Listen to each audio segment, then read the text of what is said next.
Hello, I'm Samuel Sagan. Welcome to this portal, a package comprised of 2 talks and 2 practical sessions. In the first talk, I'll be setting the context for practicing meditation techniques using the third eye. I'll be discussing what meditation is about and the nature and functions of the third eye. After listening to this talk, you'll be invited to follow the 2 practical sessions which have been designed to give you a direct perception of the third eye. Then in the second talk, you'll find the information required to engage your daily practice of meditation, as well as indications of how to use the third eye in your daily activities. I'll start by telling you about my background. I was born in France, and since I had the good fortune of developing a passion for meditation right from my teenage years, I decided to give myself a solid footing to support my quest. I went to medical college, and I studied Sanskrit at the Sorbonne University. I also studied traditional Chinese medicine and learned from a Taoist master. I went on several long trips to India, studying under masters of Tantra, after which I completed a thesis for a doctorate of medicine on the topic of chakras and models of subtle bodies in Sanskrit texts. The French medical establishment isn't exactly into meditation, so I quoted my thesis with solid academic rigor. And to my surprise, the Board of Examiners, all of them distinguished professors and heads of hospital departments, received the thesis with enthusiasm. They awarded me a medal, as well as the title of faculty prize winner, and had me elected to the French Society of the History of Medicine. After spending some time practicing medicine in France, I dropped all activities and spent years doing nothing but meditation. Meditating from morning to night, 7 days a week. Sometimes in solitary retreats in the south of France, sometimes in ashrams in India. These were extraordinary years, packed with a punch of life that I would never have expected. Until then, my life had been moving very fast. I had 6 student cards, kept juggling between exams and escapades to India, served as a translator from English to French for Hindu and Tibetan masters visiting Paris, meeting amazing sages. When I began the full-time meditation, I thought the pace would slow down. After all, what could be less eventful than sitting still with your eyes closed in a hut, day after day? Well, it was exactly the opposite. The experience was one of exponential speeding up. More happened in 1 day of meditation than in months of ordinary life. People simply have no idea what's waiting for them inside. Meditation isn't just about relaxation. It raises the voltage of consciousness. It reveals completely new dimensions of yourself, levels of immense creativity, joy, and fun. Levels where you are alive, awakened, and, even more interesting, levels where you are. Just are. To be, to just be, is something that people rarely think about. People want to be happy. They want to be successful. They want to be rich. Sometimes they want to be parents or be of service. Things which in reality are more about doing than being. But who wants to be? Just be. This is not part of the common palette of aspirations. And yet, states of pure being are experiences of a phenomenal magnitude. They put you in touch with parts of yourself which have a flavor of infinity. The ordinary mind, like a light bulb, can only take so much voltage, whereas in a state of pure being there is total simplicity, zero entropy, zero resistance, and therefore the potential for infinite voltage. The physics of superconductors provides a powerful analogy. At normal temperatures, molecules in a gas or substance move randomly in all directions. Similarly, the ordinary mind is in a constant state of entropy, thoughts moving in all directions. But when bringing a substance to near absolute zero temperature, the movements of the molecules more or less stop. Zero entropy. Then, surprise, there is no freezing of the flow of electric current. On the contrary, the substance turns into a superconductor. The near-zero resistance enables huge intensities of current. Through meditation, the mind becomes still. But there again, surprise. At maximum stillness, there isn't boring dullness. There is being, an experience which Sanskrit texts compare to the rising of 1,000,000 suns. Just being. The Bible, in the second book of Moses, has the statement, "I am that I am," which directly parallels the Mahavakya of the Upanishads, Tat Tvam Asi. You are that. You may be living in a carbon-based biped's body that's not even 2 meters tall. There is inside you the potential for being, and therefore infinity, a mixture of total intensity and total simplicity. Infinity within limits. This is the nobility of the human condition. In our lives, we constantly hit limits, the resistance of the material world. Huge efforts result in so little achievement. Every day, we find ourselves one day older, and despite all attempts, perfection always eludes us. But inside a human being there is being, and being is a state of infinity. When I came out of my years of meditation, I came to Australia and founded the Claire Vision School to provide serious training in the field of meditation and experiential spirituality. There are, of course, many people who teach one form of meditation or another, but altogether, there are not many places that offer systematic trainings covering both theory and practice, and teachings with depth, teachings that really lead somewhere. I also wanted this school to be a Western school, a school for the 21st century. In the last 2,000 years, the Western world, fair to say, has gone through something of a spiritual lobotomy. We have entire libraries of philosophical writings, but not many techniques aimed at a direct experience of spiritual realities. And so as a young man, I eagerly turned to Eastern teachings, looking for techniques. But after years of practicing techniques non-stop, one thing that became clear is that from one epoch to another, or from one cultural context to the next, subtle bodies, the blueprint of consciousness, undergo major changes. This means that, in order to reach the same state of consciousness, quite different techniques may be required. This is what led me to formulate the Claire Vision techniques of awakening the third eye, designed specifically for the people of this day and age.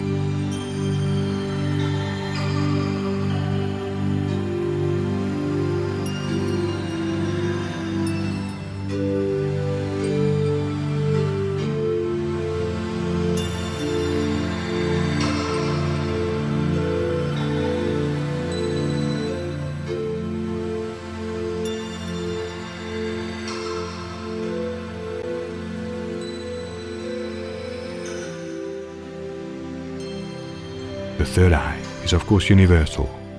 In Sanskrit text, it is given a variety of names. For example, Jnana-chakshu, the eye of knowledge. You may also have seen it represented as a jewel on the forehead of statues of Buddhas. There are also multiple references to it in Western spiritual literature, as in the verse of the Gospel of Matthew. The light of the body is the eye. If therefore your eye is single, your whole body shall be full of light. Or take Neoplatonism, the stream founded by Plotinus in the 3rd century. When asked how the soul could return to a state of unity with the One, Plotinus answered, not with a carriage or a boat, but by shutting your eyes and awakening to another level of vision, which is an error one, but which very few ever use. So, what makes the third eye so interesting for meditation? This question is going to lead us to discuss the very essence of meditation. An analogy found in Sanskrit text is that of the coconut. Coconuts have 3 eyes, 3 dark spots. If you try to pierce the coconut, you'll find that 2 of the eyes are blind. You can't go through them. Only the third eye, the one that is in the center and above the 2 others, can be pierced. The third eye is the one that leads inside, to the precious coconut juice. The Upanishads have another analogy. The body as a city with 10 gates. Of the 10 gates, 9 lead to the external world. The eyes, the ears, the nostrils, the mouth, the anus, and the urethra. The third eye is the 10th gate, the one that leads inside, not outside. Behind this there is a whole theory of consciousness. Through the physical senses, consciousness is externalized. It is drawn into the physical world. The experience isn't recognized because it is constant, from morning to night, from birth to death. Each time you open your eyes, your consciousness takes on a certain flavor that is conditioned by the objects of perception. The result is a certain gravity, a loss of essence. To better conceptualize this, picture a raging party held at your house with 100 guests. They are everywhere, not just in the lounge, but in every bedroom, every bathroom, even the cupboards. And the music is so loud that it can be heard 100 meters away. You may thoroughly enjoy the event, but when the guests go home, there's a certain sigh of relief. Now you can rest. Reclaim your space. Be yourself. But what if the party was to go on and on, for a whole week, for a whole year, for your entire life? You'd be turned into a facade, someone with a pretty smile at best, but no inner life and a serious problem of centering. The analogy sounds extreme, but it is a fairly accurate depiction of the loss of integrity caused by constant exposure to sensory input. Each time you hear a noise, each time you see an object or a person, your awareness takes on a certain shape or flavor conditioned by the object of perception. There are virtually no interruptions, apart from sleep, when awareness itself is interrupted. If, however, you go through the 10th gate and turn your consciousness inside, then there is awareness. Not awareness of external objects, just awareness. The movement is no longer centrifugal, as in being drawn into the external world. It is centripetal, consciousness turning onto itself, which is exactly what meditation is about. One of the key realizations is that in a meditation state, when consciousness turns onto itself, what happens isn't an internalization, it is a de-externalization. We're not talking about some strange gymnastics here, turning consciousness inside out. It is the world that constantly turns consciousness inside out, and it has happened so much and for so long that no one even notices it anymore. Through meditation, consciousness is restored to its original integrity, turned back onto itself. Then you can be. The third eye being the 10th gate, the one that leads into the inner realms of consciousness. It is perfectly logical to use it for meditation. It isn't just a chakra or an energy center on which awareness can rest. It is the switch for internalization, the gateway through which consciousness can turn onto itself. And from what we've discussed so far, you can easily deduct many of the benefits commonly associated with meditation. Meditation brings increased focus and concentration. This makes perfect sense. Difficulties of concentration have to do with the mind being drawn in all directions. You could call it a centrifugal malaise. On this, Sanskrit texts have a wonderful story.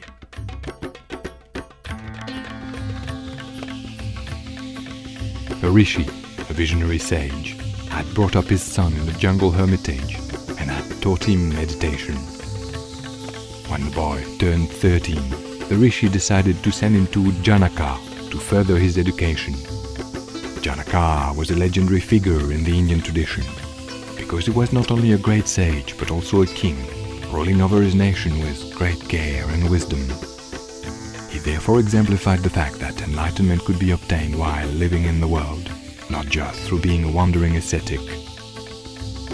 When the son of the rishi arrived at the court, Janaka took a good look at him and said, what can I teach you? He started by giving the boy a test.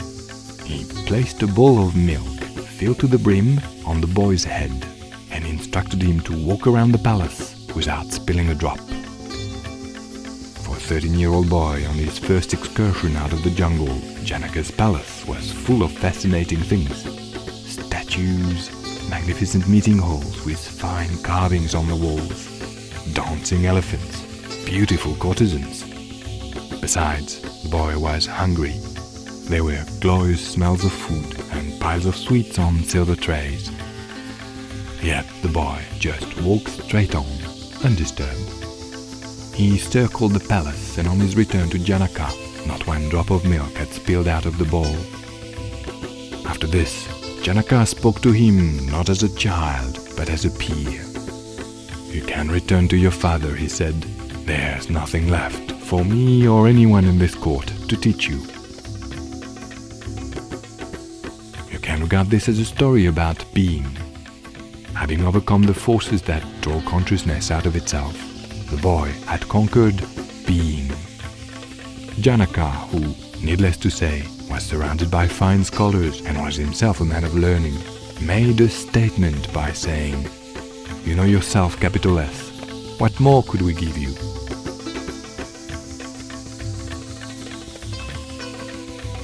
A similar message can be read in the answer given by Diogenes the Cynic to Alexander the Great. Visiting Diogenes, who lived in an empty barrel in the suburbs of Athens, Alexander was in awe. "Is there anything I can do for you?" he offered. According to the legend, Diogenes answered casually, "Move aside, you're shading me from the sun."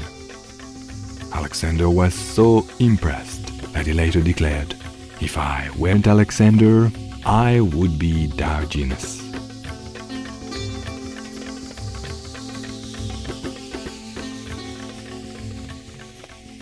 Returning to the subject of spontaneous concentration, it isn't just during meditation that the third eye can be used to focus yourself. As it awakens, the third eye can be perceived as a flame of awareness burning in the background of your consciousness. It can then be used as an anchor during your daily activities. It brings an element of effortless focus and centering, whether driving, watching television, or even taking part in an animated meeting. Really, the centripetal polarity of the third eye offers an antidote to the hectic nature of modern life.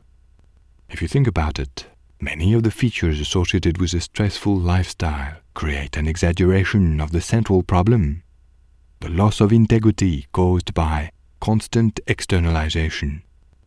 If one phone call can be enough to pull you out of your flow, then what will a whole day do to you when the phone keeps ringing, people keep knocking at your door, and the world solicits you in 1,000 other ways? From this perspective, it's easy to understand how meditation brings a cortege of benefits.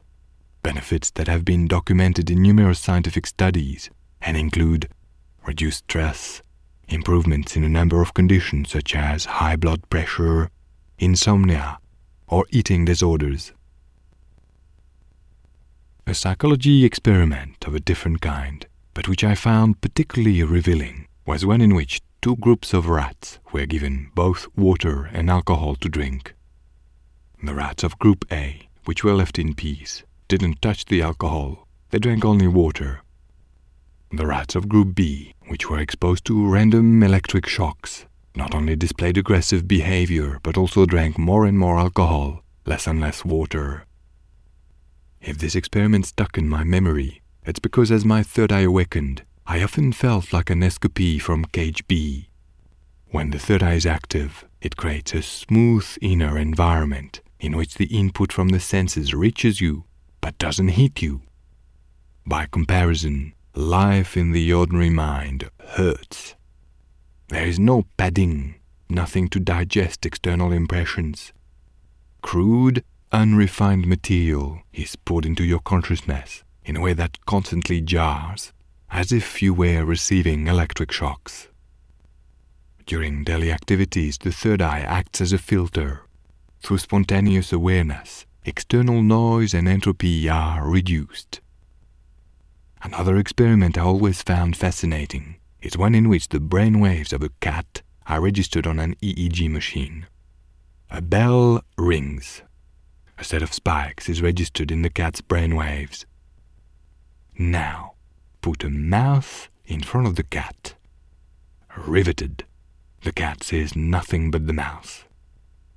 The bell rings again, just as loudly. Again, there is a modification in the cat's brainwaves, but it is nowhere near as intense as the first time. This experiment, like the Sanskrit story of the son of the rishi, illustrates the power of spontaneous focus. In a state of spontaneous focus, your efficiency increases. You move through your tasks faster and with less fatigue. There is less resistance to overcome, as in the analogy of the superconductor. Watching people at work, by the way, it is easy to see that they are being slowed down by mental entropy. In the middle of a task, and even more when finishing a task and starting another, there are blanks, moments when people come to a standstill. Due to random thoughts passing through their mind, they temporarily lose their thread. The third eye is an organ of awareness. It not only simplifies your state of consciousness by reducing the entropy of the mind, it provides a spontaneous focus that keeps you on track. And as the transformation takes place inside you, there's the perception that a certain mental gooiness is being overcome and gradually replaced by fantastic clarity. From murky pond, the state of your consciousness turns into clear sky. All sorts of games that people play tend to drop by themselves. Emotional games, mental games, and convolutions of all kinds. Clarity means no nonsense. Seeing things just as they are. Seeing yourself just as you are. The clairvision techniques of course lead to an opening of subtle perception, but in essence what clairvision stands for is clarity vision. This clarity that is extraordinary through its simplicity, and that forms the foundation for self-knowledge.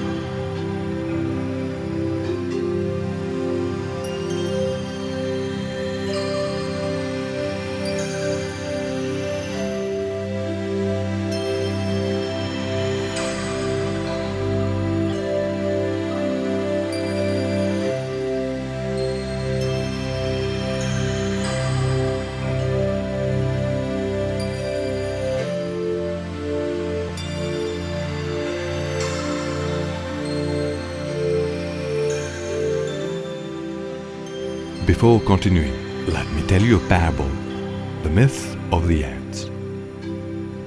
Do you know how ants conceptualize God? God is an ant that is not only huge, more than 10 centimeters long, but also has the shiniest legs one can possibly imagine, as well as absolute mandibular strength. Now, let's picture an encounter between you, great angel, and an ant. Close to the ant heap there happens to be a spiritually inclined ant in quest of self-transformation. It turns to heaven and calls, "Help!" You find this most unusual and interesting, so you decide to engage the communication. Like Alexander, you ask, "Is there something I can do for you?" Thinking of its problems, the ant immediately answers, "Yes, my middle right leg is getting rusty. How could I possibly become divine with a rusty leg? Please help, and give me mandibular strength." Now, examining the ant, what do you think its problem really is? The rusty leg is irrelevant. The ant's real problem is that it is an ant. It is locked in its own level of reality. It can't even conceive what divinity is about. And so the greatest gift you could make this ant is not mandibular strength or healing its leg. It would be to give it a taste of something else, an experience of expansion that transcends the limits of antness. Similarly, when thinking of spiritual achievements such as all the benefits of awakening the third eye, there is always the danger of remaining locked in the concepts and aspirations of the ordinary mind. You could call this spiritual rationalism. It has to do with painting a picture of enlightenment in terms of moral qualities and desirable mental and emotional attributes. Sure, you want to prevent high blood pressure, be more efficient at work, and be a nice person. But at the same time, what's the point of getting out of cage B if it's to end up in cage A? To a rat, of course, cage A is infinitely more desirable than cage B. But is it really? In cage B, at least, you feel the burning need to get out. In cage A, you just sleep. Life goes on. The third eye, and meditation in general, aren't about turning uncomfortable limitations into comfortable ones. They're about getting out of the cage, expanding your universe.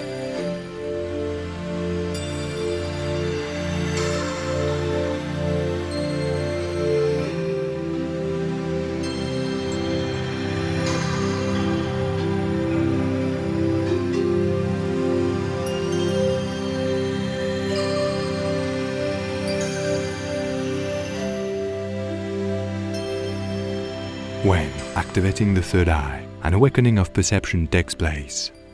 It begins with what you could call a systematization of intuition. For many people, whether they acknowledge it or not, intuition plays a key part in decision-making and creativity processes. Then, of course, they use the rational mind to support their choice, as in the decision-making computer of The Hitchhiker's Guide to the Galaxy, who first asked you which decision you had made, then found all the reasons why this was the right choice. Most people have no inkling of how inspiration comes to them, the nuts and bolts of intuition. It just happens. Same with creativity. If the flow is there, then the artist creates. But on those days when there is no flow, creativity block, then at best writers and artists know how to take side measures. Inspiration isn't really an act of will for them. Being the key to inner worlds, the third eye can take you to fountains of creativity. Instead of just passively receiving inspiration, you then become capable of actively drawing from archetypal levels. To describe this, the Rig Veda uses a colorful expression, to milk the celestial cow. Those who are familiar with Plato will find in his theory of forms a model for conceptualizing the active creativity engaged with third eye awakening. In Plato's model, the forms are the archetypal blueprints of all manifested things. For example, sphereness is the form of all spherical shapes.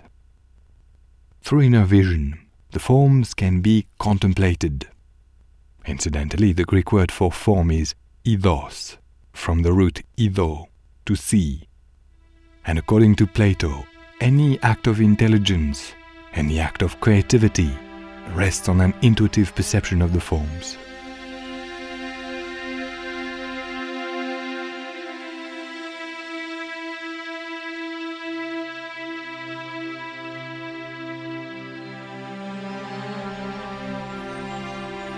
With the awakening of the third eye, there also comes a greater artistic sensitivity.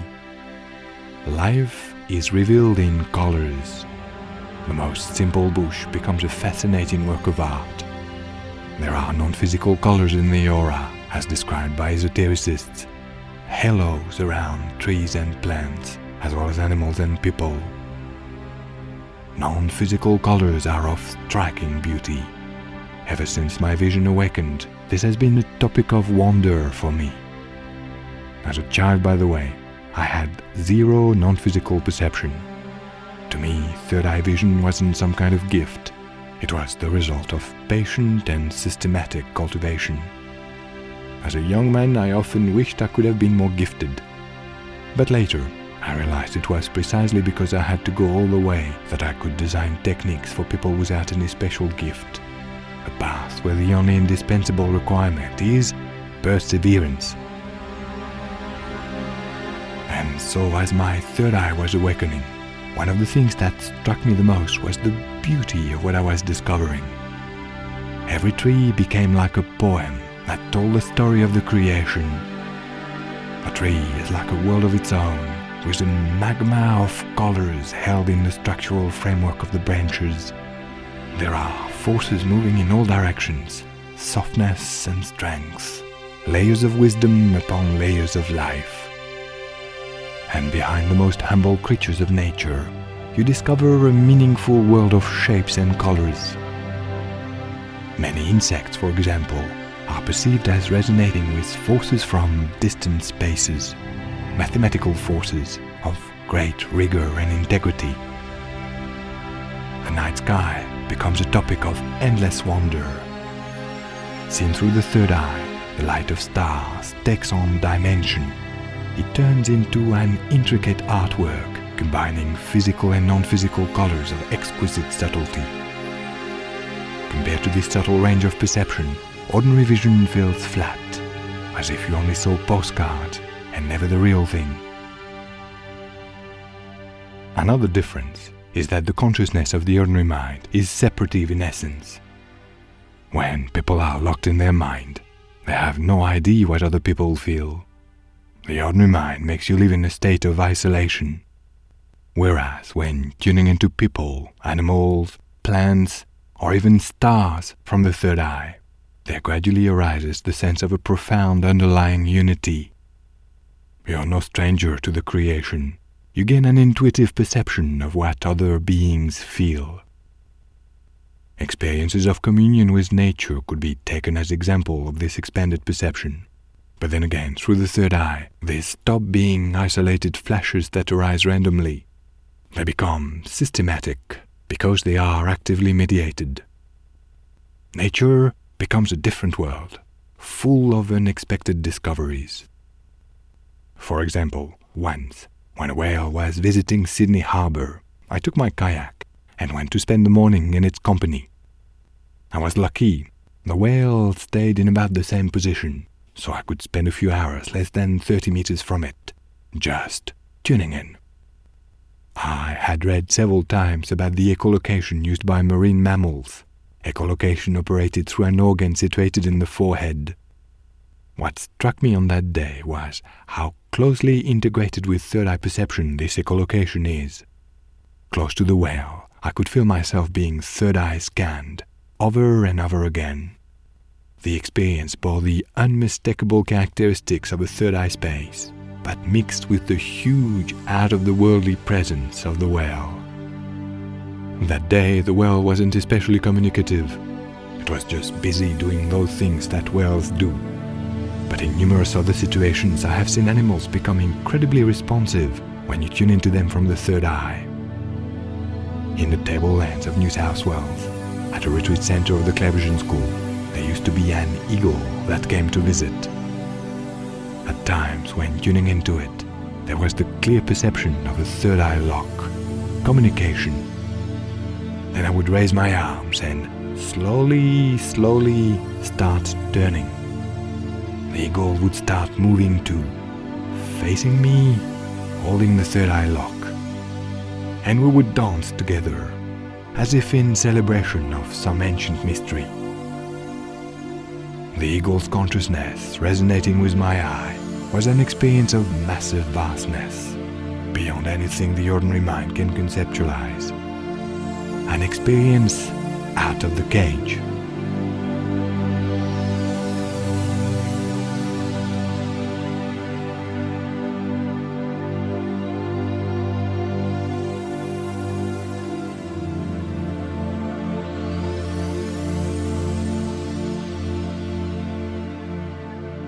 Other animals which I found particularly responsive to third eye contact are horses.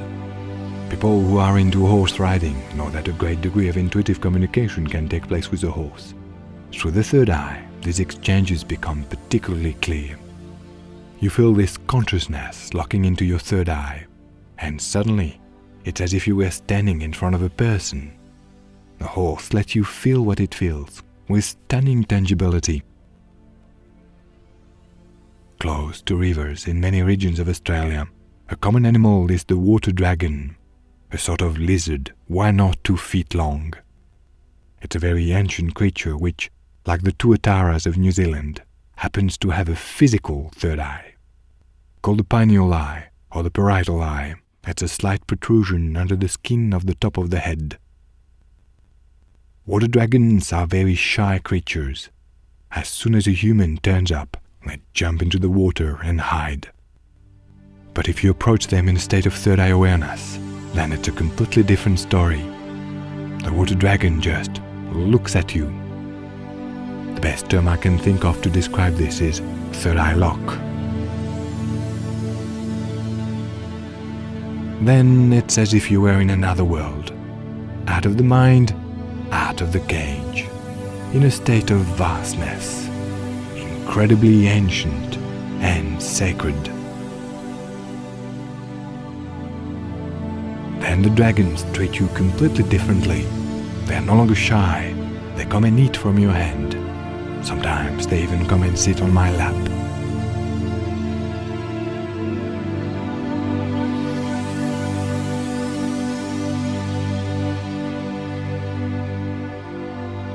There is something particularly moving in being approached by a wild creature.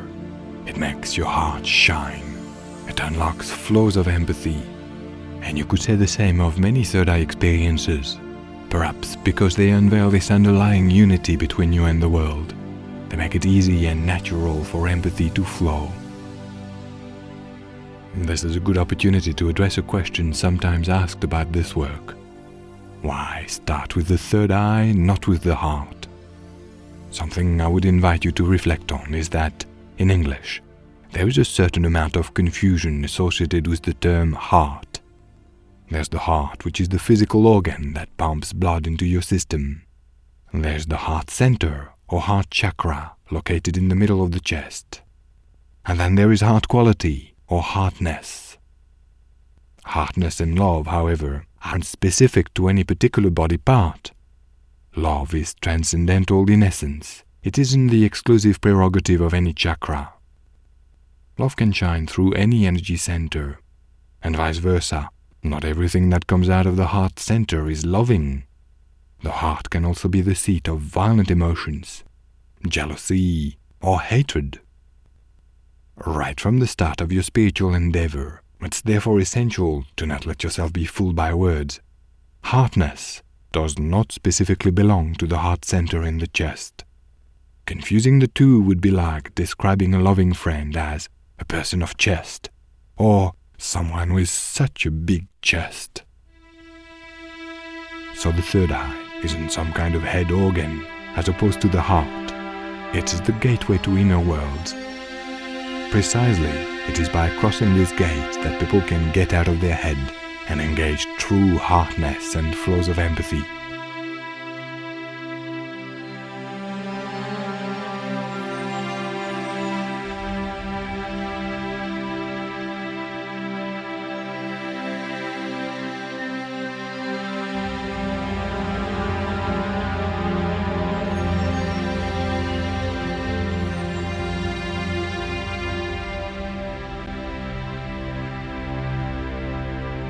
To conclude this presentation, an aspect I would like to emphasize is that the third eye paves the way for experiential forms of spirituality, where you can know for yourself, see for yourself. In this work, you're not asked to believe anything. Belief is actually seen as counterproductive. What this world needs isn't people who believe in spiritual worlds, but people who experience them directly. This approach leads to non-dogmatic forms of spirituality, where it's up to you to make discoveries and decide on the nature of reality. That doesn't mean that there is no place for models or theories. Clairvision courses such as the Knowledge Tracks present many models relating to subtle bodies, non-physical worlds, angels, and high spiritual beings. But ultimately, what matters is your direct experience, not what's in the book. The models are there to facilitate experiences. They suggest directions to be explored. They act as a map. But the map isn't the territory. If in the end what you perceive is in contradiction with the model, then change the model.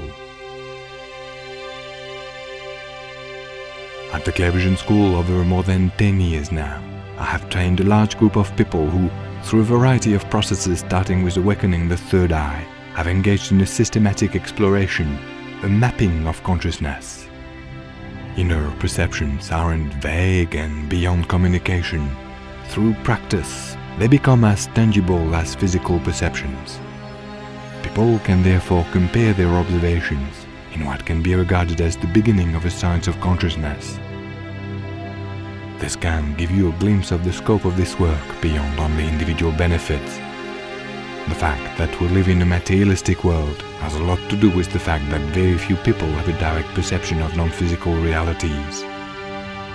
If this were to change, if an increasing number of people were to activate their third eye and cultivate experiences of expansion of consciousness in systematic, reproducible ways, then the very foundations of our culture would be shaken. If spirituality were to become a science, then science would become spiritual, which could usher in a completely new civilization.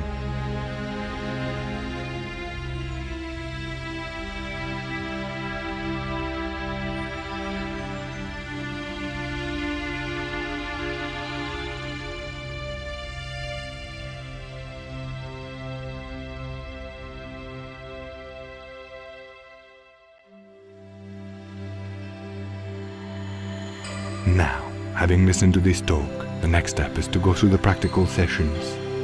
For this you'll need to be in a quiet place, either on your own or with other people who are following the session. The first practice will work better if you do it when you're rested.